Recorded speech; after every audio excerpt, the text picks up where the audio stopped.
for joining me to learn about my neighborhood. I live in ArdmorePark, and it's bordered by Collier Hills. A lot of times they are associated as one neighborhood, but they are technically separate neighborhoods. They're both pretty historic neighborhoods. Most of them started being built between 1920s and 1940s. It's an area located in South Buckhead. It's in between South Buckhead and Midtown, right off of Peachtree. The main crossroad is Collier that people take to get to these two neighborhoods. It's a very walkable neighborhood with restaurants nearby. A lot of these restaurants are still doing curbside pickup and delivery. A lot of the neighbors are partaking in that, especially Salt Yard and Bell Street Burrito. Egg Harbor and R. Thomas Deluxe Grill are some of the popular restaurants in the area. R. Thomas is a landmark staple of Atlanta with their caged birds and their decor and decorations going year-round.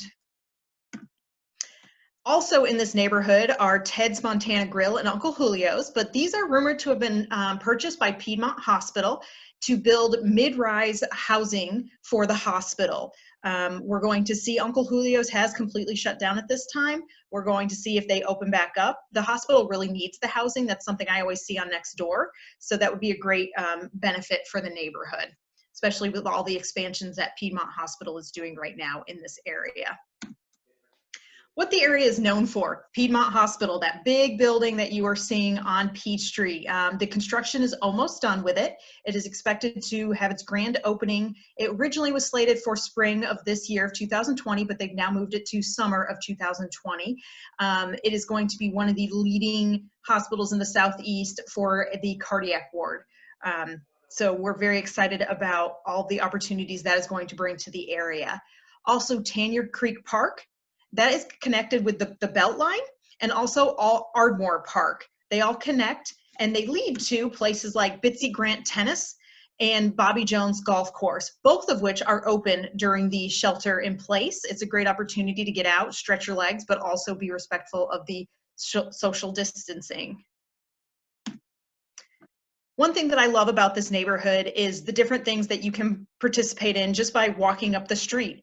The Peachtree Road Race on 4th of July runs right by here. The PNC 10-miler runs right by here. The intersection of Peachtree and Collier, which is the landmark of these neighborhoods, is actually at the top of Cardiac Hill, which is a famous 1-mile hill incline in both the PNC 10-miler and the Peachtree Road Race. The difference is the Peachtree, you get to run up it. The PNC 10-miler, you get to run down it. This area is also filled with lots of history. The Collier Hills neighborhood was named after the Collier family, which had a mill back before the Civil War. In this area, there are lots of creeks and ravines, lots of forest, lots of greenery. So it was actually the site of several Civil War battles. And walking throughout the neighborhood, you will see plaques describing those different battles, the strategic plans that were taken, the outcomes of those battles as well. Obviously, this was a major site as Sherman came through Atlanta, and the Collier family farm obviously is no longer here. The Collier family home is actually rumored to be one of the oldest homes in Atlanta still around. You can also see in the picture here some of the equipment that was used at their mill. So in this area, there's a multitude of different housing types. You have single family homes, you have multifamily homes, duplexes, quadplexes, and a lot of those actually look like single family homes from the exterior, and there's condominiums. And like I said earlier, most of these houses and buildings were built between 1920s to 1940s, so a lot of them are on the historic registry.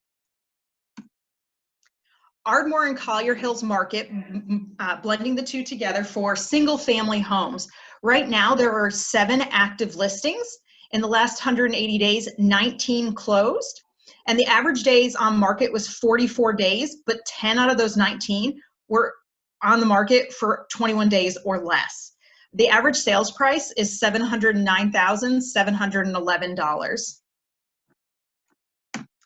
And then when you're looking at the condos and the multifamily residents in the area, right now there are currently 11 active listings. 17 closed within the last 180 days. Days on market is 166 days. Some of the buildings, such as the Brookwood, those units tend to stay on the market a little bit longer. There's also a new build community down behind the Brookwood, and that's also making it look a little bit more because they put those houses obviously on the market as soon as they started to build those. And the average sales price is $544,139 for the condos and multifamily.